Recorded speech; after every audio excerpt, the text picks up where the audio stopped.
Bro Ferry ini ternyata holder Bitcoin dari 2012, yang which is artinya dia orang kaya kan?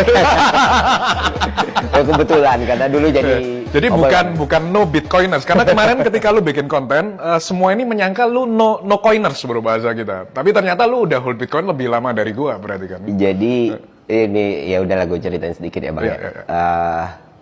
Dan sempat gue storyin juga tahun Bitcoin naik itu kan dibuat 2008 2009 mulai orang tahu populer, dan di era-era itu sampai 2012-an gue kan internet freak ya. Gue internet freak, gue pemain Dota 2 pertama nih di Indonesia nih. Jadi kita main itu Dota 2 beta waktu itu, dapatnya dari invitation key dan semua transaksi pokoknya online. Terus gue jaga warnet di tempat teman gue.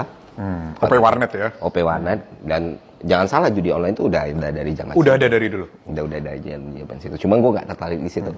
Nah ada teman gue namanya Adi Saputra ini begitu bersemangat ngejelasin white paper Satoshi. Nah dari situ kita bahas berhari-hari white paper yang 8 lembar, 9 lembar itu kan. Ini kemana ya arahnya? Dan karena kita sama-sama anak stan nih, kita ngelihat sama-sama sepakat, kita melihat ini nggak bakal jadi pengganti mata uang, ini bakal jadi komoditas. Betul. Dan once ini terjadi, meledak. Yes. Pasti meledak. Pasti. Nah, biasa mahasiswa udah ngomong yang benar, setelah itu di Kaskus naik trip manusia kadal gitu. Konspirasi manusia, lu pernah denger gak sih? Zuckerberg ternyata manusia kadal. Kita ngomong manusia kadal lagi.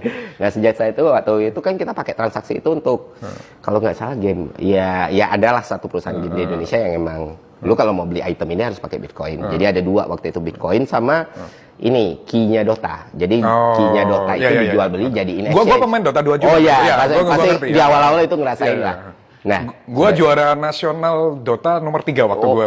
Zaman itu. Gua gamers juga, bro. Nah, mungkin Bang Rey paham lah, karena kita kan seumuran lah ya. 34 sama-sama. Di era itu internet kan masih barang yang tidak banyak orang tahu gitu.